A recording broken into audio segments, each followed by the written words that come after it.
संस्थापकाय च धर्मस्य सर्वधर्मस्वरूपिणे अवतारवरिष्ठाय রামকৃষ্ণায় তে নমঃ। শ্রী শ্রী রামকৃষ্ণ কথামৃত দ্বিতীয় খণ্ড। তব কথামৃতং তপ্ত জীবনং কবিভিড়িতং কল্মষাপহম শ্রবণমঙ্গলং শ্রীমদাততং ভুবি গৃণন্তি ये ভুরিদা জনা।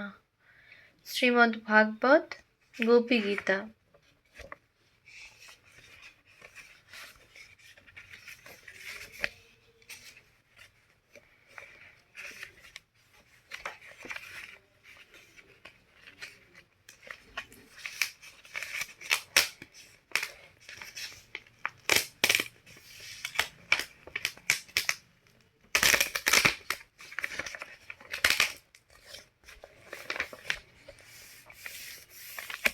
পৃষ্ঠা সংখ্যা 729।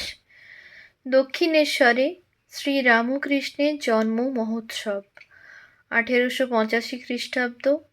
প্রথম পরিচ্ছেদ নরেন্দ্রাদি ভক্ত সঙ্গে কীর্তনানন্দে।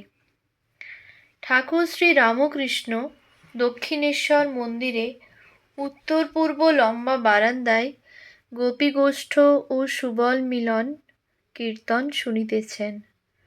নরোত্তম কীর্তন করিতেছেন। আজ রবিবার 22 ফেব্রুয়ারি 1885 খ্রিস্টাব্দ, 12 ফাল্গুন 1291 শুক্লাষ্টমী। ভক্তেরা তাহার জন্ম মহোৎসব করিতেছেন। গত সোমবার ফাল্গুন শুক্লা দ্বিতীয়া তাহার জন্মতিথি গিয়াছে। নরেন্দ্র, রাখাল, বাবুরাম, ভবনাথ, সুরেন্দ্র, গিরীন্দ্র, বিনোদ, হাজরা, রামলাল, রাম, নিত্যগোপাল, মণিমল্লিক, গিরিশ, শিথির, মহেন্দ্র কবিরাজ প্রভৃতি অনেক ভক্তের সমাগম হইয়াছে। কীর্তন প্রাতঃকাল হইতেই হইতেছে। এখন বেলা 8টা হইবে। মাস্টার আসিয়া প্রণাম করিলেন। ঠাকুর ইঙ্গিত করিয়া কাছে বসিতে বলিলেন। কীর্তন শুনিতে শুনিতে ঠাকুর ভাবাবিষ্ট হইয়াছেন। শ্রীকৃষ্ণের গোচারণে আসিতে দেরি হইতেছে। কোন রাখাল বলিতেছেন, মা যশোদা আসিতে দিতেছেন না। বলাই রোগ করিয়া বলিতেছে, আমি শিঙা বাজিয়ে কানাইকে আনিব। বলাই এর অগাধ প্রেম। কীর্তনিয়া আবার গাহিতেছেন। শ্রীকৃষ্ণ বংশীধ্বনি করিতেছেন। গোপীরা, রাখালেরা বংশীরব শুনিতেছে। তাহাদের নানা ভাব উদয় হইতেছে। ঠাকুর বসিয়া ভক্ত সঙ্গে কীর্তন শুনিতেছেন। হঠাৎ নরেন্দ্রের দিকে তাহার দৃষ্টিপাত হইল। নরেন্দ্র কাছেই বসিয়াছিলেন। ঠাকুর দাঁড়াইয়া সমাধিস্থ। নরেন্দ্রের জানু এক পা দিয়া স্পর্শ করিয়া দাঁড়াইয়াছেন। ঠাকুর প্রকৃতিস্থ হইয়া আবার বসিলেন। নরেন্দ্র সভা হইতে উঠিয়া গেলেন। কীর্তন চলিতেছে। শ্রীরামকৃষ্ণ বাবুরামকে আস্তে আস্তে বলিলেন, ঘরে ক্ষীর আছে, নরেন্দ্রকে দিগে যা। ঠাকুর কি নরেন্দ্রের ভিতর সাক্ষাৎ নারায়ণ দর্শন করিতেছিলেন? কীর্তনান্তে শ্রীরামকৃষ্ণ নিজের ঘরে আসিয়াছেন ও নরেন্দ্রকে আদর করিয়া মিঠাই খাওয়াইতেছেন। গিরিশের বিশ্বাস যে ঈশ্বর শ্রীরামকৃষ্ণ রূপে অবতীর্ণ হইয়াছেন। গিরিশ শ্রীরামকৃষ্ণের প্রতি, আপনার সব কার্য শ্রীকৃষ্ণের মতো। শ্রীকৃষ্ণ যেমন যশোদার কাছে ঢং করতেন। শ্রীরামকৃষ্ণ: হাঁ, শ্রীকৃষ্ণ যে অবতার, নরলীলায় ঐরূপ হয়। এদিকে গোবর্ধন গিরি ধারণ করেছিলেন, আর নন্দের কাছে দেখাচ্ছেন পিঁড়ে বয়ে নিয়ে যেতে কষ্ট হচ্ছে। গিরিশ: বুঝেছি, আপনাকে এখন বুঝছি। জন্মোৎসবে নববস্ত্র পরিধান, ভক্তগণ কর্তৃক সেবা ও সমাধি। ঠাকুর ছোট খাটটিতে বসিয়া আছেন, বেলা 11টা হইবে। রাম প্রভৃতি ভক্তেরা ঠাকুরকে নববস্ত্র পরাইবেন। ঠাকুর বলিতেছেন, না না, একজন ইংরেজি পড়া লোককে দেখাইয়া বলিতেছেন, উনি কি বলবেন। ভক্তেরা অনেক জিদ করাতে ঠাকুর বলিলেন, তোমরা বলছো পড়ি। ভক্তেরা ওই ঘরেতেই ঠাকুরের অন্নাদি আহারের আয়োজন করিতেছেন। ঠাকুর নরেন্দ্রকে একটু গান গাইতে বলিতেছেন। নরেন্দ্র গাহিতেছেন, নিবিড় আধারে মা তোর চমকে ও রূপরাশি, তাই যোগী ধ্যান ধরে হয়ে গিরিগুহাবাসী। অনন্ত আধার কোলে মহানির্বাণ হিল্লোলে, চিরশান্তি পরিমল অবিরল যায় ভাসি। মহাকাল রূপধরি আধার বসন পরি, সমাধি মন্দিরে মাকে তুমি গো একা বসি। অভয় পদ কমলে প্রেমের বিজলি জলে, চিন্ময় মুখমণ্ডলে শোভে অট্ট অট্ট হাসি। নরেন্দ্র যায় গাইলেন, সমাধি মন্দিরে মা কে তুমি গো একা বসি। অমনি ঠাকুর বাহ্যশূন্য সমাধিস্থ। অনেকক্ষণ পরে সমাধিভঙ্গের পর ভক্তেরা ঠাকুরকে আহারের জন্য আসনে বসাইলেন। এখনো ভাবের আবেশ রহিয়াছে। ভাত খাইতেছেন, কিন্তু 2 হাতে। ভবনাথকে বলিতেছেন, তুই দে খাইয়ে। ভাবের আবেশ রহিয়াছে, তাই নিজে খাইতে পারিতেছেন না। ভবনাথ তাহাকে খাওয়াইয়া দিতেছেন। ঠাকুর সামান্য আহার করিলেন। আহারান্তে রাম বলিতেছেন, নিত্যগোপাল পাতে খাবে। শ্রীরামকৃষ্ণ: পাতে? পাতে কেন? রাম: তা আর আপনি বলছেন, আপনার পাতে খাবে না? নিত্যগোপালকে ভাবাবিষ্ট দেখিয়া ঠাকুর তাহাকে 2-1 গ্রাস খাওয়াইয়া দিলেন। কন্যগড়ের ভক্তগণ নৌকা করিয়া এইবার আসিয়াছেন। তাহারা কীর্তন করিতে করিতে ঠাকুরের ঘরে প্রবেশ করিলেন। কীর্তনান্তে তাহারা জলযোগ করিতে বাহিরে গেলেন। নরোত্তম কীর্তনিয়া ঠাকুরের ঘরে বসিয়া আছেন। ঠাকুর নরোত্তম প্রভৃতিকে বলিতেছেন, এদের যেন ডোঙাঠেলা গান, এমন গান হবে যে সকলে নাচবে, এই সব গান গাইতে হয়। নদে টলমল টলমল করে গৌর প্রেমের হিল্লোলে রে, নরোত্তমের প্রতি। ওর সঙ্গে এইটা বলতে হয়, যাদের হরি বলতে নয়ন ঝরে তারা, তারা দুভাই এসেছে রে। যারা মার খেয়ে প্রেম যাচে তারা, তারা দুভাই এসেছে রে। যারা আপনি কেঁদে জগৎ কাঁদায় তারা, তারা দুভাই এসেছে রে। যারা আপনি মেতে জগৎ মাতায় তারা, তারা দুভাই এসেছে রে। যারা আচণ্ডালে কোল দেয় তারা, তারা দুভাই এসেছে রে। আর এটাও গাইতে হয়, গৌর নিতাই তোমরা দুভাই পরম দয়াল হে প্রভু, আমি তাই শুনে এসেছি হে নাথ, তোমরা নাকি আচণ্ডালে দাও কোল, কোল দিয়ে বলো হরি বল। দ্বিতীয় পরিচ্ছেদ। জন্মোৎসবে ভক্ত সম্ভাষণে। এইবার ভক্তেরা প্রসাদ পাইতেছেন। চিঁড়ে মিষ্টান্নাদি অনেক প্রকার প্রসাদ তাহারা পাইয়া তৃপ্তি লাভ করিলেন। ঠাকুর মাস্টারকে বলিতেছেন, মুখুজ্জেদের বলো নাই, সুরেন্দ্রকে বলো বাউলদের খেতে বলতে। শ্রীযুক্ত বিপিন সরকার আসিয়াছেন। ভক্তেরা বলিলেন, এর নাম বিপিন সরকার। ঠাকুর উঠিয়া বসিলেন ও বিনীতভাবে বলিলেন, একে আসন দাও আর পান দাও। তাহাকে বলিতেছেন, আপনার সঙ্গে কথা কইতে পেলাম না, অনেক ভিড়। গিরীন্দ্রকে দেখিয়া ঠাকুর বাবুরামকে বলিলেন, একে একখানা আসন দাও।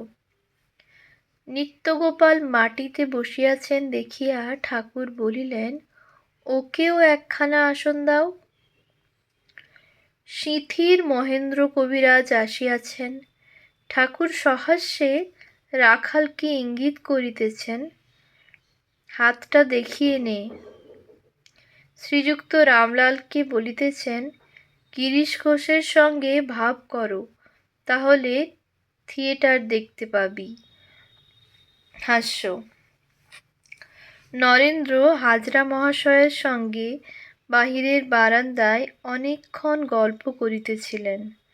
নরেন্দ্রের পিতৃবিয়োগের পর বাড়িতে বড়ই কষ্ট হইয়াছে।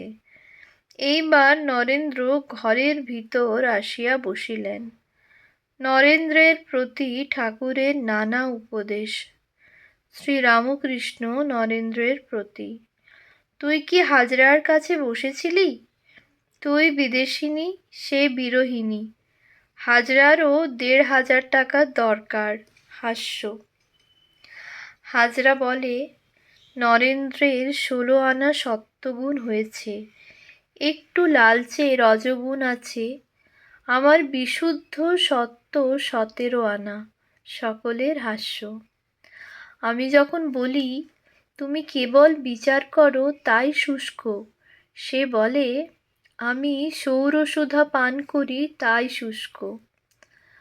আমি যখন শুদ্ধা ভক্তির কথা বলি, যখন বলি শুদ্ধ ভক্ত টাকা কড়ি ঐশ্বর্য কিছু চায় না, তখন সে বলে, তার কৃপাবন্যা এলে নদী তো উপচে যাবে, আবার খাল ডোবাও জলে পূর্ণ হবে। শুদ্ধা ভক্তিও হয়, আবার সরৈশ্বর্যও হয়, টাকা কড়িও হয়। ঠাকুরের ঘরের মেঝেতে নরেন্দ্রাদি অনেক ভক্ত বসিয়া আছেন। গিরিশও আসিয়া বসিলেন। শ্রীরামকৃষ্ণ গিরিশের প্রতি, আমি নরেন্দ্রকে আত্মার স্বরূপ জ্ঞান করি, আর আমি ওর অনুগত। গিরিশ, আপনি কারই বা অনুগত নন? নরেন্দ্রের অখণ্ডের ঘর। শ্রীরামকৃষ্ণ সহাস্যে, ওর মদ্যের ভাব, পুরুষ ভাব, আর আমার মেদি ভাব, প্রকৃতি ভাব। নরেন্দ্রের উঁচু ঘর, অখণ্ডের ঘর। গিরিশ বাহিরে তামাক খাইতে গেলেন। নরেন্দ্র শ্রীরামকৃষ্ণের প্রতি, গিরিশ ঘোষের সঙ্গে আলাপ হলো, খুব বড় লোক। মাস্টারের প্রতি, আপনার কথা হচ্ছিল। শ্রীরামকৃষ্ণ, কি কথা? নরেন্দ্র, আপনি লেখাপড়া জানেন না, আমরা সব পণ্ডিত, এসব কথা হচ্ছিল। হাস্য। শ্রীরামকৃষ্ণ ও নরেন্দ্র, পাণ্ডিত্য ও শাস্ত্র। মণি মল্লিক ঠাকুরের প্রতি, আপনি না পড়ে পণ্ডিত। শ্রীরামকৃষ্ণ নরেন্দ্রাদির প্রতি, সত্য বলছি, আমি বেদান্ত আদিশাস্ত্র পড়ি নাই বলে একটু দুঃখ হয় না। আমি জানি বেদান্তের সার ব্রহ্মসত্য, জগৎ মিথ্যা। আবার গীতার সার কি? গীতা ১০ বার বললে যা হয়, ত্যাগী ত্যাগী। শাস্ত্রের সার গুরুমুখে জেনে নিতে হয়, তারপর সাধন ভজন। একজন চিঠি লিখেছিল, চিঠিখানি পড়া হয় নাই, হারিয়ে গেল। তখন সকলে মিলে খুঁজতে লাগলো। যখন চিঠিখানা পাওয়া গেল, পড়ে দেখলে 5 সের সন্দেশ পাঠাতে আর একখানা কাপড় পাঠাবে। তখন চিঠিটা ফেলে দিলে, আর 5 সের সন্দেশ আর একখানা কাপড়ের জোগাড় করতে লাগলো। তেমনি শাস্ত্রের সার জেনে নিয়ে আর বই পড়বার কি দরকার, এখন সাধন ভজন। তমেব ধীর বিজ্ঞায় প্রজ্ঞাং কুর্বীত ব্রাহ্মণঃ নাননুধ্যায়াৎ বহূন শব্দান বাচো বিজ্ঞাপনং হি তৎ। বৃহদারণ্যকোপনিষদ 4:4-21। এইবার গিরিশ ঘরে আসিয়াছেন। শ্রীরামকৃষ্ণ গিরিশের প্রতি, হাঁ গা, আমার কথা সব তোমরা কি করছিলে? আমি খাই দাই থাকি। গিরিশ, আপনার কথা আর কি বলবো, আপনি কি সাধু?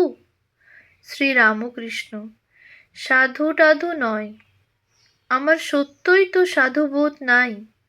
গিরিশ, ফচকিমিতেও আপনাকে পারলুম না। শ্রীরামকৃষ্ণ, আমি লাল পেড়ে কাপড় পরে জয়গোপাল সেনের বাগানে গিয়েছিলাম। কেশব সেন সেখানে ছিল। কেশব লাল পেড়ে কাপড় দেখে বললে, আজ বড় যে রং, লাল পাড়ের বাহার। আমি বললুম, কেশবের মন ভুলাতে হবে, তাই বাহার দিয়ে এসেছি। এইবার আবার নরেন্দ্রের গান হইবে। শ্রীরামকৃষ্ণ মাস্টারকে তানপুরাটি পাড়িয়া দিতে বলিলেন। নরেন্দ্র তানপুরাটি অনেকক্ষণ ধরিয়া বাঁধিতেছেন। ঠাকুর ও সকলে অধৈর্য হইয়াছেন। বিনোদ বলিতেছেন, বাঁধা আজ হবে, গান আর একদিন হবে।